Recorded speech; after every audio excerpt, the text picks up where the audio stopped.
Have you noticed something changing at the grocery store? ABC reports egg prices could rise 75% due to the worst bird flu outbreak in US history.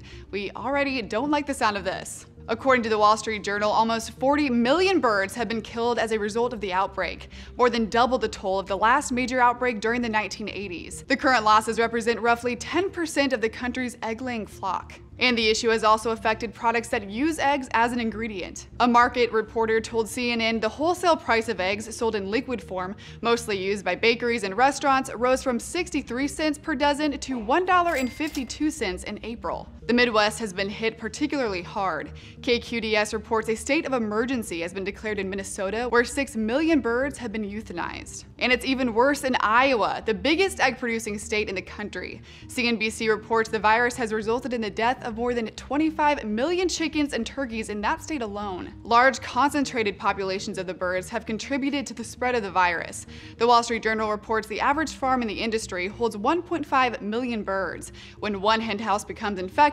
farmers often euthanize all the others nearby to contain the virus. A chief executive for one of the nation's largest producers told the Wall Street Journal, "Consumer demand for low cost has led the industry to house more chickens in fewer farms, but having fewer producers can be disastrous when one gets the virus." And the outbreak is causing hefty price tags outside the grocery aisles, too.